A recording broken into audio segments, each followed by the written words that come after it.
Gall bladder हमारे जिस्म का एक इंतहाई अहम ऑर्गन है जो लीवर के नीचे जो है ना वो चिपका हुआ होता है। ये 4 इंच लंबा और 1 इंच मोटा एक ऑर्गन होता है जिसके अंदर बाइल स्टोर होती है।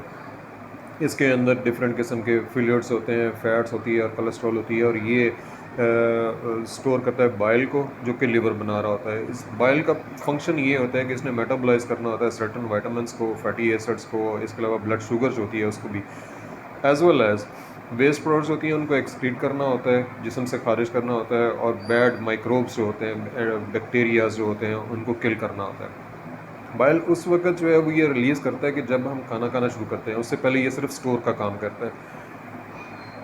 गाल ब्लैडर की सबसे बड़ी जो प्रॉब्लम होती है वो कोलिलिथियासिस यानी कि गाल स्टोन्स होते हैं। गाल स्टोन्स बेसिकली दो तरह के होते हैं, एक तो उनको कोलेस्ट्रॉल स्टोन्स कहा जाता है और दूसरे जो होते हैं वो पिगमेंट स्टोन्स होते हैं। गाल स्टोन्स बनने की वजूहात सबसे पहली ये होती है कि बहुत ज़्यादा कोलेस्ट्रॉल, बहुत ज़्यादा, दूसरे नंबर पे बहुत ज़्यादा बिलिरुबिन, तीसरे नंबर पे इनफ बाइल साल्ट्स जो है वो नहीं होते हैं, चौथे नंबर पे ये होता है कि गाल ब्लैडर अपनी फंक्शनिंग प्रॉपर नहीं कर रहा। अगर किसी बंदे को गाल स्टोन्स हो गए हैं तो आमतौर पे उसके सिम्टम्स जो हैं वो सामने नहीं आती अनटिल एंड अनलेस कि बाइल डक्ट के अंदर कोई गाल स्टोन जो है वो जाके अटक नहीं जाता, उसको ब्लॉक नहीं कर देता। जो सबसे ज़्यादा सिम्टम्स आती हैं उनमें ये होता है कि अपर राइट पोर्शन के अंदर, पेट के अपर राइट पोर्शन के अंदर इंटेंस किस्म की पेन होती है, या फिर सेंटर के अंदर, पेट के सेंटर के अंदर जो है ना वो पेन होती है।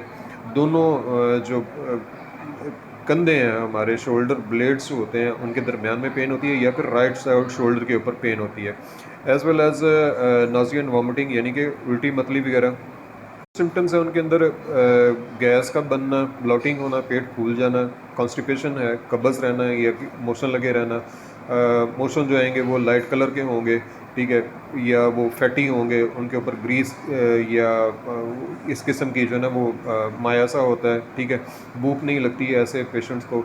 उनकी स्किन जो होती है ना वो येलो हो जाती है, पीली हो जाती है, मुंह का टेस्ट जो है वो कड़वा रहता है, सर दर्द रहता है, और उनको आधे सर का दर्द यानी कि मिग्रेन जो है वो भी रहना शुरू हो जाता है। उनका सेक्सुअल डिसफंक्शन हो जाता है, एज वेल एज उनकी स्किन जो है वो ड्राई, और उनके बाल वो भी ड्राई रहते हैं। किन लोगों के अंदर ये ज़्यादा बनते हैं? सबसे पहले जेनेटिक, जिनको कोई प्रॉब्लम है, दूसरे नंबर पे जो मोटे अफराद हैं, तीसरे नंबर पे जो डाइटिंग और वेट लॉस के सेशन ले रहे हैं, चौथे नंबर पे जो जिनकी एज 40 साल से ज़्यादा है, पाँचवें नंबर पे ख़वातीन के अंदर जो है ये ज़्यादा पाई जाती है, छठे नंबर पे ये है कि अगर आपके ब्लड के अंदर ट्राइग्लिसराइड के लेवल्स जो है ना वो ज़्यादा हो गए हैं, सातवें नंबर पे ये है कि अगर किसी के अंदर HDL लेवल जो है ना वो कम हो गए हैं, यानी कि हेल्दी लिपोप्रोटीन्स जो है ना वो कम हो गई हैं।